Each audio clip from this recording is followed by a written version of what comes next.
Hello, boys and girls. I am still reading Behind the Bedroom Wall by Laura E. Williams. Yesterday, I read chapter 12, and in chapter 12, we learned that Ruth, the sister of Rachel, who was hiding with her father in a different home, died due to pneumonia. And Rachel and her mother were so sad about the news. So now let's find out what is going to happen in chapter 13. The next chapters are just getting more exciting for me, boys and girls. So pay attention, listen closely so you can understand the story better. So chapter 13. Later that night, much later, Karina heard the soft tread of feet coming up the stairs. As though she had been warned earlier, her heart started to thump anyway. Silently, her door swung open and two dark figures entered her room. Papa, she entered softly. Yes, Karina, it's me. This is Herr Krugman, her father said. Karina could see the second man nod to her through the darkness. Kutina Ben, she said. Her father pulled the wardrobe away from the wall. Sophie, he called into the dark hall. Sophie, wake up. Bernd, what is it? What happened? Are the Gestapo here? Her voice, even in a whisper, sounded shrill and full of fear. No, Sophie, don't worry. I have a surprise for you. Look who's here. Who? I can't see. Who is it? Her voice still sounded nervous. Papa, queried a small voice. Papa, Rachel exclaimed. Shh, Karina's father warned. Soul, Sophie said, sounded incredulous. Rachel, get back here, she said to her daughter, who had jumped out of the hole and was standing in Karina's room. It's all right, Hiram said. She can come out. You can come out too. Just be quiet. Herr Krugman picked up his daughter and hugged her tight. My little Rachel, he said, emotion strangling his voice and making it sound gruff. Gently he set her back on the floor. By this time, Frau Krugman also stood in Karina's room, staring up at her husband. Herr Krugmans pulled his wife into his arm. Oh, Sophie, how I have missed you. Karina looked down at her tightly clasped hands, embarrassed to be witnessing such a scene. She felt like an intruder in her own bedroom, but she couldn't very well slip out in her small room unnoticed with all these people filling in. She picked up to see her Krugman pick up Rachel again, the three of them huddled together, with their arms around each other. Now you must all hide again, Hiram said. It will be even more cramped for you, but we'll try to move you as soon as possible. Your next stop has opened up and is waiting for you. Now it's just a matter of getting you there safely. Herr Krugman gripped Karina's father's hand as Rachel and Frau Krugman crawled through the wall out of view. Thank you for everything, he said, his voice catching in his throat. I am so thankful for you. We do what we can and wish it were more, Karina's father said. But I just want to show you the picture of Rachel and her father.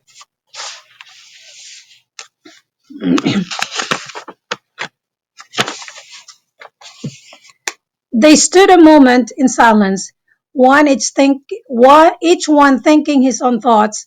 Then Herr Krugman crouched and crawled behind the wall. Karina's father closed the wardrobe and turned to his daughter. Go to sleep now. He hugged Karina, and she wanted to cling to him when he released her. But she didn't. She withdrew into her pillows and watched the dark image of her father leave her room.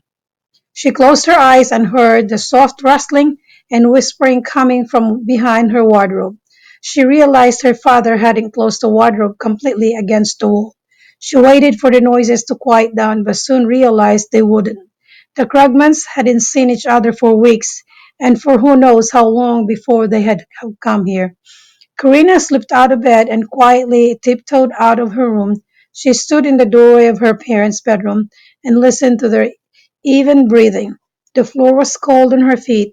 Silently, she crawled onto her parents' bed and nestled in the warm and secure valley between her mother and father. And there she finally fell asleep. That's my baby behind me. Sorry, guys.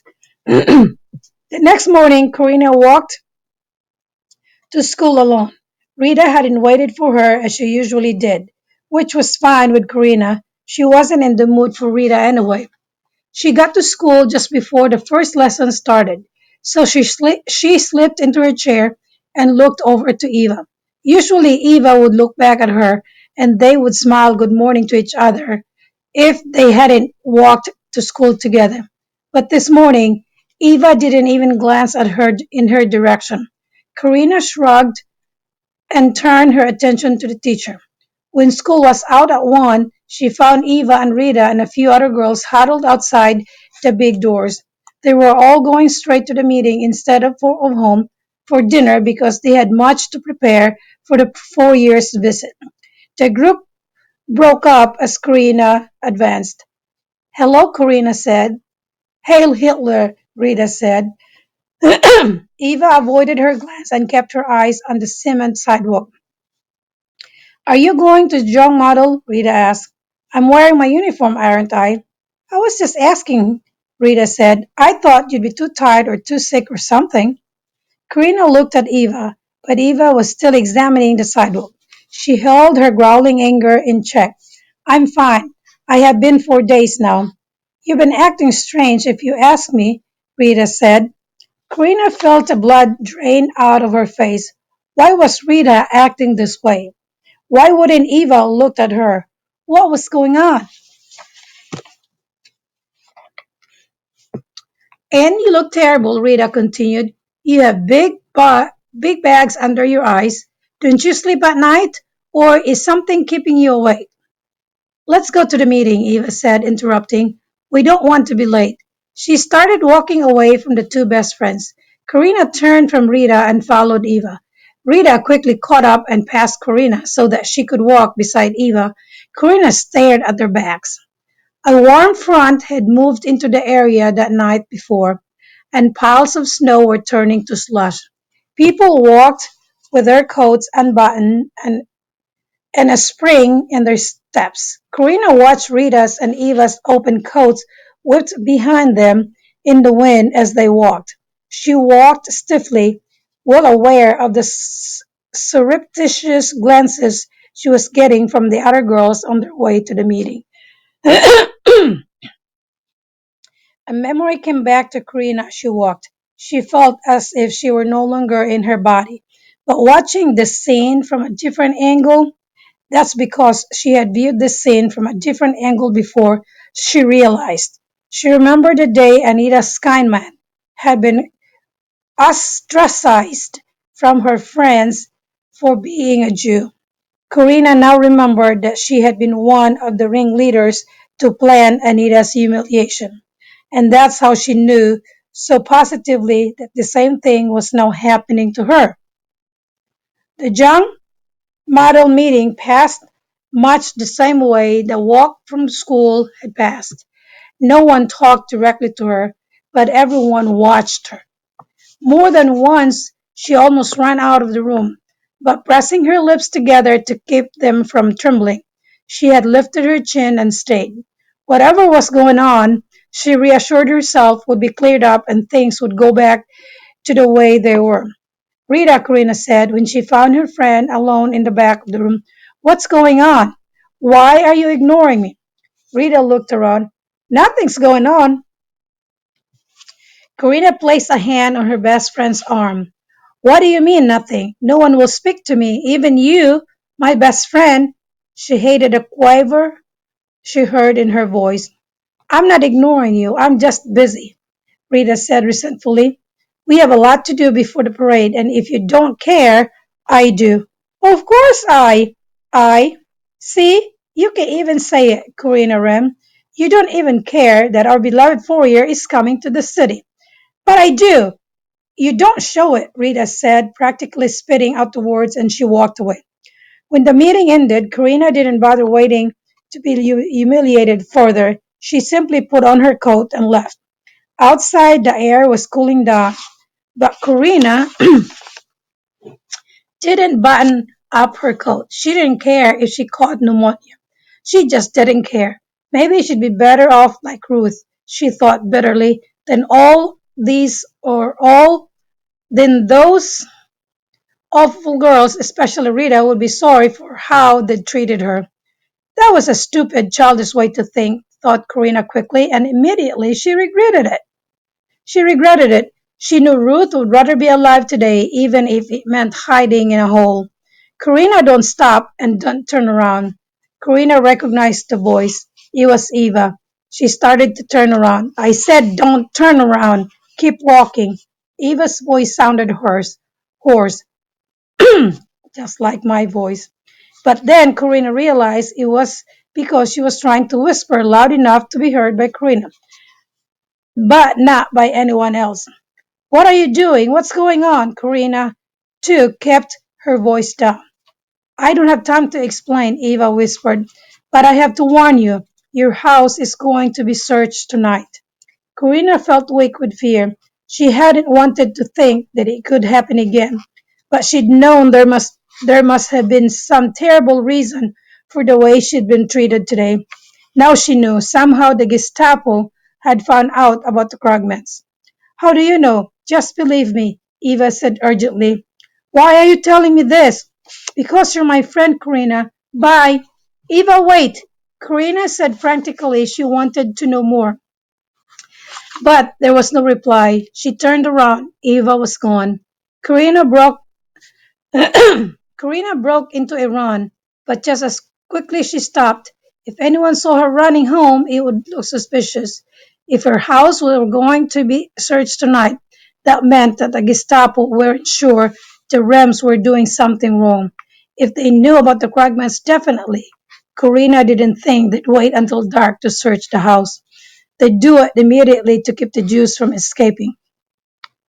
She didn't run, but she walked quickly. She saw no one except for a few soldiers, but they were so common. It was as if they weren't even there. She also saw a small family of three riding past her in their bikes. They all ignored her except the little girl sitting behind the father, who stared and waved. Karina absently waved back. Finally, she was home. She burst through the front door calling, Mother, Mother, are you home? Karina, her mother came running to her from her kitchen. How are you? I've been worried sick about you. I would have come out to get you, but Papa wouldn't let me, he said. Come down, Helga, Karina's father said, interrupting his wife as he joined them in the front hall. He took his distraught wife into his arms and hugged her. Karina's home now. Everything is going to be fine.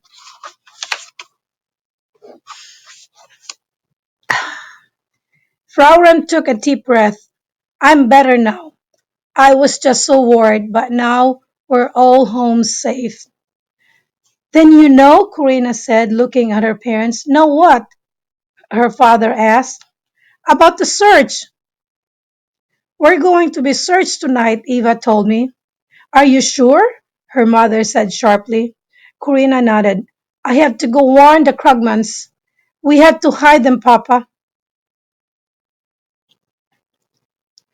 What if the Gestapo finds them? It's okay, Karina, began her father, but Karina interrupted him. I have to tell them, she cried, moving toward the stairs. She knew she sounded panicky, but she couldn't control herself. She had to tell them now, before it was too late. Karina stopped, her father commanded firmly, holding her gently in his arms. They're gone, he said, staring down into his daughter's eyes. Gone, she repeated. You may have seen Or you may have even passed them on the street, her mother said softly. Tears welled up in Karina's eyes. You mean the Gestapo already found them? Are they going to shoot the Krugmans? Are we going to go to jail? No, no, said her father gently, still holding her. No police have been here yet. The Krugmans have escaped. They're on their way to their next hiding place.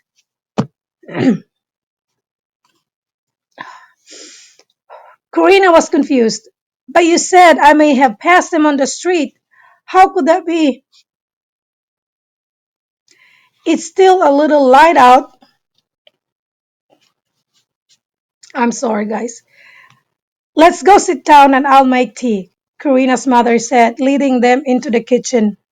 While her mother heated the water, her father explained what had happened. When I got to school this morning, I was let go. I was told I was no longer wanted as a teacher. So I came home. I knew immediately it was because I was under suspicion for something and that I was probably being watched. On my way home, I stopped by the tailor's to pick up a shirt he was mending, and then I came home. You see, the tailor is a friend and he sent a message. This afternoon, three people came to visit. They came noisily and happily because they hadn't seen each other for such a long time. They stayed for an hour and then they left as they came out the front door. But what does this have to do with the Krugsmen? With the Krugmans? Karina asked, trying to hold back her tears. The three who came to visit were the approximate age and size of the Krugmans. When they were here, they traded clothes with the Krugmans, and it was the Krugmans who left by the front door and pedaled away on their bicycles, not the others. Stunned, Corina realized it could have been Rachel, waving to her from the back of the bicycle as her father pedaled past. I'm so sorry. Whew, I'll make this. So those others are still here. Are they hiding upstairs? She finally asked. They went out the back way, Frau Rem said, bringing over hot cups of weak tea to the table where Karina and her father were sitting. If anyone was watching the front, the same people who came in left. Nothing suspicious there. And if anyone was watching the back alley, three people left, all of them staunch supporters of Hitler. Even if they are stopped and questioned, they will be safe. No longer could she hold back her tears. Karina, everything has worked out. Everyone is safe, her mother said, trying to console her daughter. There is no reason for tears. But they must think I hate them, Karina cried. I'm sure they don't think that, her father soothed, stroking her back. They saw how you cared for Rachel, Karina. They know how you felt, her mother said. But I never even hugged her. I never told her I cared. She knew, Liebling, she knew. The family sat silent for a few minutes. I fear it is not safe for us here, her father said quietly. Karina's heart thudded painfully, but the Krugmans are gone. Hiram shook his head. If the Gestapo if the Gestapo finds the hidden room, they'll know what we did to help Jew. They'll know what we did to help Jews, even though the Krugmans are safely away. What will we do? Her mother covered her hand with one of hers. We will have to leave as soon as possible. She glanced at her husband. Tonight? He nodded slowly. As soon as it's dark. Stop.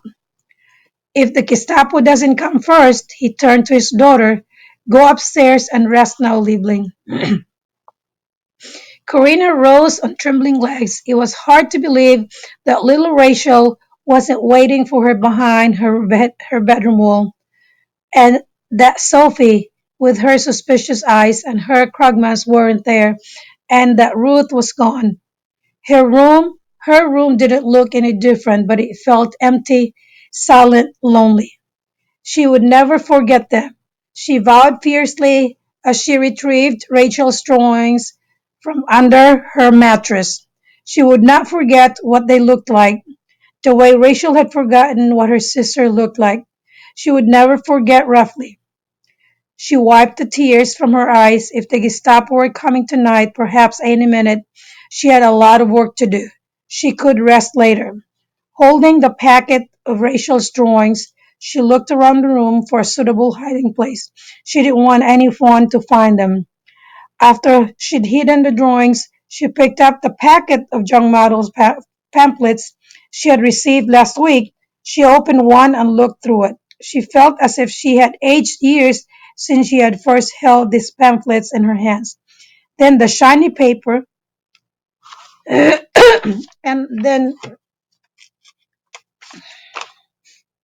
the shiny paper and the photograph of Adolf Hitler on the front had so impressed her. Now they just made her palms sweat. But they would do, she thought, standing up for what she wanted. They would do perfectly. I survived chapter 13, guys. I am so sorry. Sorry for that. But this book, I've read this so many times. It still makes me uh, cry. I was trying to hold myself and I survived. And yay, the Kragmans are free. But it's not the end of the excitement yet, boys and girls.